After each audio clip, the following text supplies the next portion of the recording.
Two people decide to build a retirement fund. The first one starts at 25, puts money in every single month, never misses a year, not one. The second one starts at 35, same monthly amount, same account, same market. 40 years later, they compare numbers. The one who started 10 years earlier has more than double what the other one has. Not 10% more, not 20% more than double. Same contribution, same investment, same discipline, for 4 decades straight. The only difference between them was 10 years at the very beginning. 10 years, neither of them can ever get back. Here's what should bother you about that story. It isn't about luck. It isn't about market timing, or picking the right stock, or being smarter than everyone else. It's about something so simple that almost nobody stops to actually calculate what it costs them. And once you see the number, you can't unsee it. Because most people don't think they're behind. They think they're doing fine. They have a job, a savings account, maybe a 401k they contribute to when they remember. They assume that showing up, eventually, is enough. It isn't. And the gap between eventually and now is bigger than almost anyone believes, in a way that has nothing to do with effort. Hi viewers. Quick question before we go further, and it's an easy one. If you started investing today, right now, this month, would that feel early to you, or does it already feel too late? Hold that answer in your head. You're going to want to compare it to something in about 90 seconds, because what's coming next isn't a motivational speech about starting young. You've heard that before, and it clearly hasn't been enough to change anyone's behavior, or this wouldn't still be a problem. What's coming next is math. The exact kind of math that almost no financial advisor sits down and actually shows you. Because it's a little uncomfortable, and because once you understand it, you start asking harder questions about everything else they've ever told you. This is the first of 5 laws. Not tips, not opinions, laws, the kind that have been quietly deciding the outcome of your financial life, whether you notice them or not. And the first one is about to show you exactly what those missing 10 years actually cost. The 10 missing years from that story don't just cost you 10 years of contributions. They cost you the years compounding needed the most. And here is the part nobody explains properly. Compounding is not a straight line. Picture 2 hills. One is a gentle slope you walk up steadily, step after step, and you can always see how far you've climbed. The other looks flat for a long, long time. Nothing seems to be happening, and then, without warning, it turns almost vertical. Compounding is the second hill. Take a single saver, $500 a month, invested consistently, growing at a historically reasonable long-term average for the stock market. After the first 10 years, the balance is somewhere around $90,000. Respectable, unremarkable. This is the stretch where most people quietly give up, self-decken, because they've been contributing for a decade, and the number in front of them still looks small compared to the effort behind it. But look at the final 10 years of that same plan, not the first decade, the last one. In that single stretch, the account doesn't grow by another 90,000. It grows by well over $1 million from one identical monthly contribution. Nothing changed about the amount going in. What changed was how long the earlier money had already been sitting there, quietly multiplying itself. That's the part your brain doesn't intuitively grasp, because your brain is wired for addition, not multiplication. Add 10 years, expect maybe 10 more units of progress. Compounding doesn't work that way. It works in curves, and curves lie to you, right up until the moment they don't. There's a shortcut that makes this easier to feel in your gut instead of just your head. It's called the Rule of 72, and once you know it, you'll never look at a return percentage the same way again.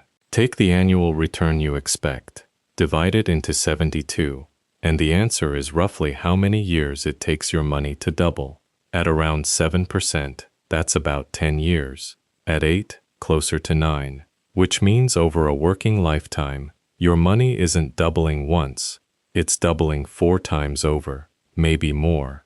Now go back to the two people from the beginning of this. The one who started 10 years later didn't just lose 10 years of saving, he lost an entire doubling. Not just any doubling, the final one, the biggest one, the one sitting at the very top of the curve, where the numbers stop looking small and start looking unbelievable. And here's the detail that upsets people the most when they first hear it.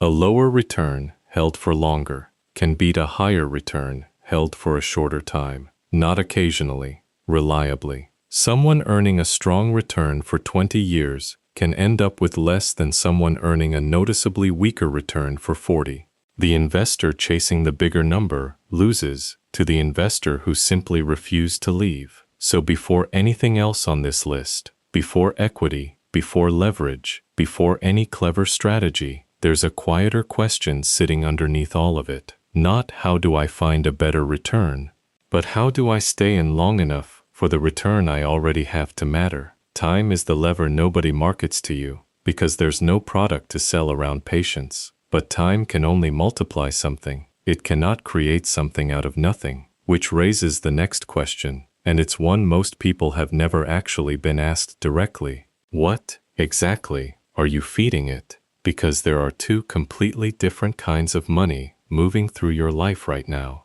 and most people have never been taught to tell them apart. The first is the money that arrives and immediately leaves again, your paycheck. It covers rent, groceries, gas, the card payment. It keeps you alive this month, and then it's gone.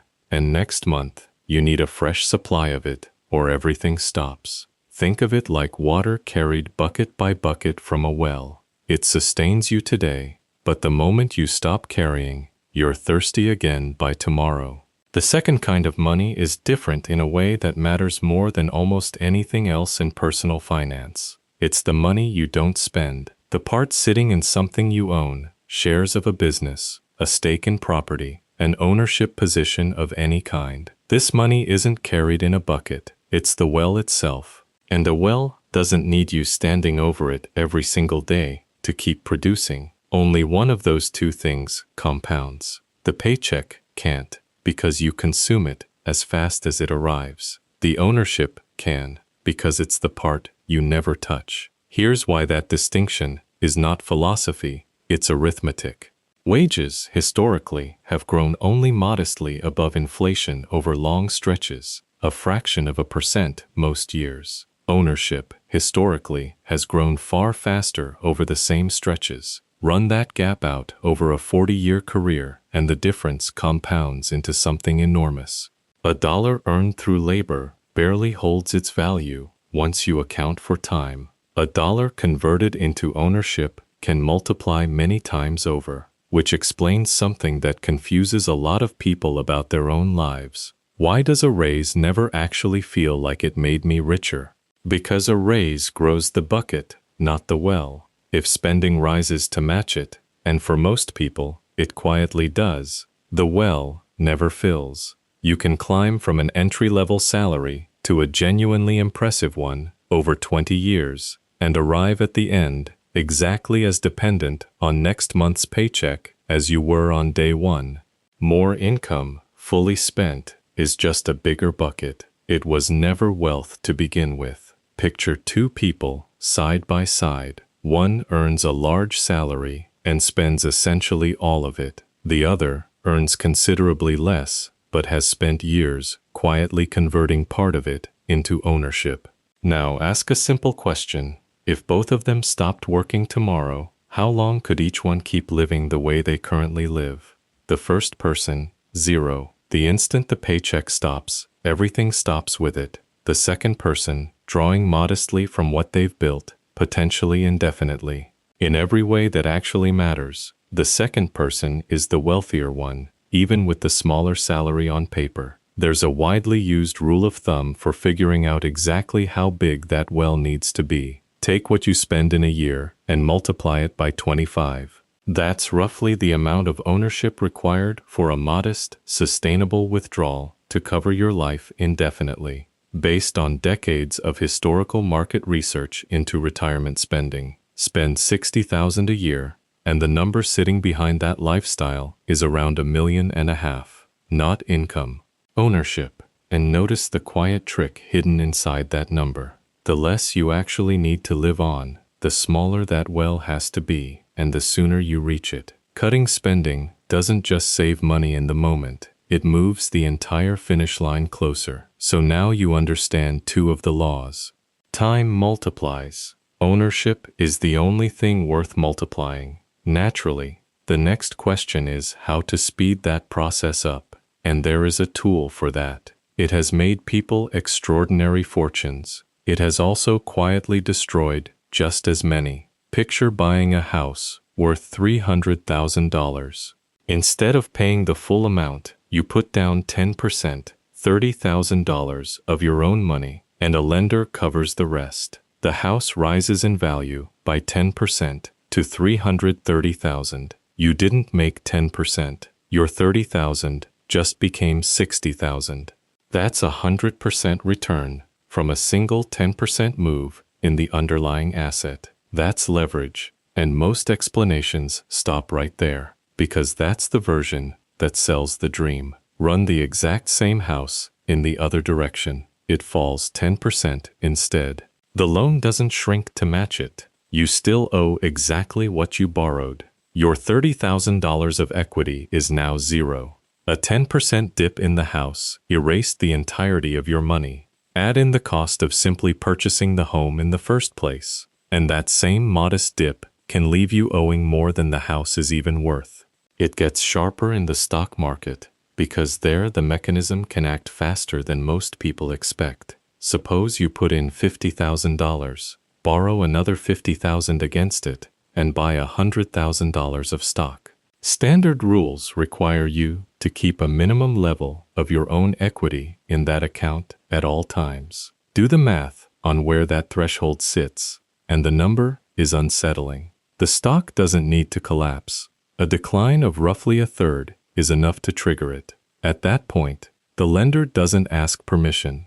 They sell your position immediately at whatever price the market happens to be offering in that moment to protect their own loan, which is often the worst possible moment, right as the market bottoms and begins to recover. A recovery the leveraged investor never gets to participate in because they were already forced out.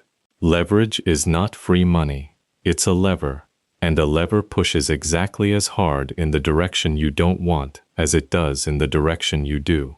It multiplies whatever is already happening. Good years become spectacular. Bad years become catastrophic. Used carefully against something you deeply understand and can genuinely afford to hold through a rough stretch, it's one of the most powerful tools in finance. Used to reach for something slightly outside your means, it's one of the fastest ways to turn a single bad year into a permanent one. None of it matters, though, if you don't survive long enough to use it. The next two laws aren't about building wealth at all. They're about staying alive long enough for the first three to actually pay off.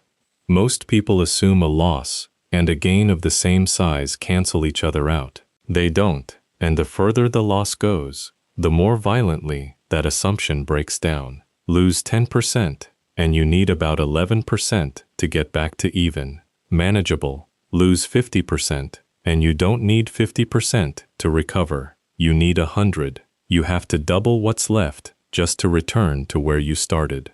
Lose 80%, and the number required to recover balloons past 400. Lose 90, and it's approaching 1,000. Follow that curve all the way to its logical end, because that's where this law actually lives. Lose everything, and there is no return large enough to bring it back. Not 10%. Not 1,000%. Compounding has exactly one fatal enemy, and it's the number 0. Every one of the laws before this one is a chain of multiplication, year after year, return after return. Multiply that chain by 0, even a single time, and the entire chain collapses, permanently, no matter how many good years came before it. Which is why the size of a bet matters more than the quality of a bet, and this next part tends to surprise people who consider themselves careful. Imagine a genuinely excellent wager, an 85% chance of winning, and when you win, you gain 50%. Almost any professional would take that deal without hesitation. Now imagine putting your entire stack on it every single time, rolling the full amount into the next round each time you win. Play that 10 times in a row, all in, and you survive only about 1 time in 5. An 85% bet wipes out 4 out of every 5 people who play it that way. Not because the odds were wrong, but because the sizing guaranteed that a single loss would end everything. Over enough attempts, a 15% chance of disaster stops being a risk. It becomes a certainty. The goal was never to win big once. The goal is to never be forced out of the game entirely. Bet small enough that no single loss can take you to zero, because the recovery math you just saw means the deepest losses are the ones you never come back from. Protecting the downside isn't the cautious half of investing, it's the entire strategy, wearing a disguise. One law is left, and it's the one most likely to contradict something you've already heard, probably from a very confident voice on the internet. You've probably heard that wealthy people don't diversify, that they concentrate everything on what they know best, usually their own business, and that's genuinely true for many of them. But there's a condition attached to that advice that almost never gets mentioned. They concentrate in the one place where they have both a deep understanding of what they own and real control over what happens to it. They aren't guessing.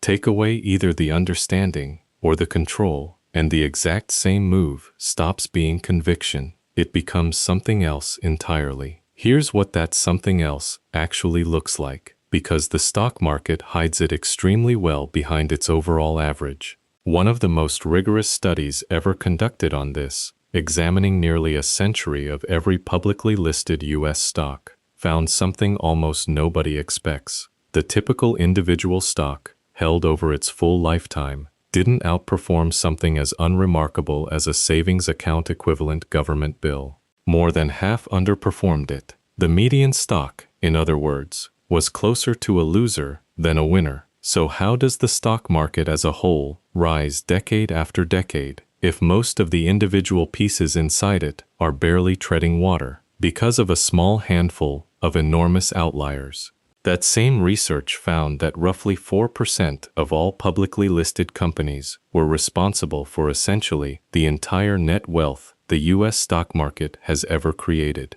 The other 96%, added together, did almost nothing beyond matching a risk-free savings rate.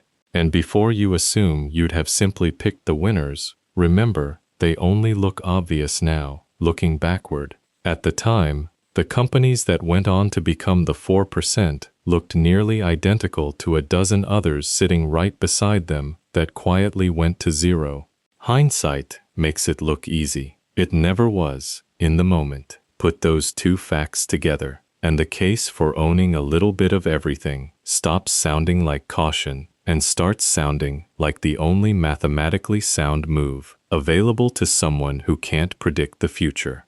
Owning the entire haystack is the only reliable way to guarantee you also own the needle. So take all 5 of these, and notice they were never really 5 separate ideas. They fall into 3 jobs, and together they form one system. The first job is growth, giving your money time, and feeding that time with ownership instead of income.